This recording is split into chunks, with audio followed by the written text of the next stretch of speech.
اعوذ باللہ من الشیطان الرجیم، بسم اللہ الرحمن الرحیم۔ السلام علیکم ناظرین، آپ دیکھ رہے ہیں اسلامک پوسٹ۔ امید ہے ناظرین آپ سب خیریت سے ہوں گے۔ ناظرین، آج کی ویڈیو میں آپ کو سورہ نبا کی فضیلت، اس کی برکات اور اس کے وظائف کے بارے میں بتاؤں گی۔ لیکن ناظرین، یہ سب جاننے کے لیے ہمارے ساتھ آخر تک رہیے گا، ہماری ویڈیو کو لائک کیجیے گا اور ہمارے چینل کو سبسکرائب کر دیجیے گا، تاکہ ناظرین آئندہ آنے والے وظائف آپ کو آسانی کے ساتھ اور بر وقت پہنچ سکیں اور ساتھ ہی ساتھ ہماری بھی حوصلہ افزائی ہوتی رہے۔ تو ناظرین، ویڈیو کا آغاز کرتے ہیں۔ سورہ نبا، اس صورت میں اللہ تعالیٰ نے قیامت اور آخرت کی خبر دی ہے، اس لیے اس صورت کو نبا کہا جاتا ہے۔ سورہ نبا یہ 30ویں سپارے کی پہلی صورت ہے اور اس کے وظائف نہایت ہی مجرب اور بااثر ہیں۔ رسول اللہ صلی اللہ علیہ وسلم کا ارشاد ہے، جس نے سورہ نبا پڑھی، قیامت کے دن اللہ تعالیٰ اس کو شراب طہور پلائے گا۔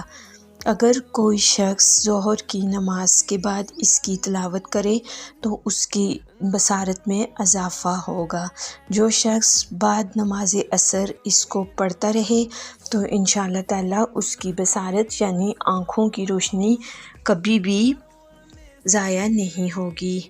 ایک بزرگ کا قول ہے، جو شخص اس سورت کو ہر نماز کے بعد ایک مرتبہ پڑھنے کا معمول بنا لے تو اس کی آنکھوں کی بینائی اللہ کی رحمت اور کرم سے کبھی زائل نہ ہوگی اور مرتے دم تک اس کی آنکھوں کی روشنی برقرار رہے گی۔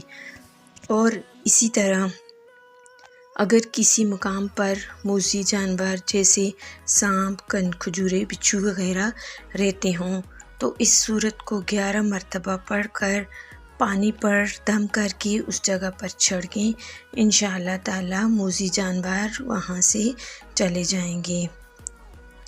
اس سورت کا عصر کی نماز کے بعد یعنی سورہ نبا کا عصر کی نماز کے بعد ایک مرتبہ پڑھنا دل میں یقین اور نور ایمان پیدا کرتا ہے اور خدا کے فضل سے پڑھنے والے کا خاتمہ بالایمان ہوگا اور انشاءاللہ تعالیٰ اسے مرتے وقت کلمہ شہادت نصیب ہوگا۔ اس سورت کے عامل کو بے پناہ عزت ملتی ہے۔ جو شخص 21 روز تک روزانہ 21 مرتبہ پڑھے تو انشاءاللہ تعالیٰ اسی دنیا میں بے پناہ عزت ملے گی اور آخرت میں وہ سرخرو ہوگا۔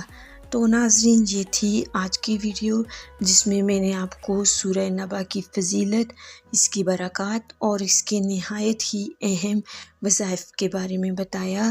تو ناظرین، آپ کو آج کی ویڈیو کیسی لگی؟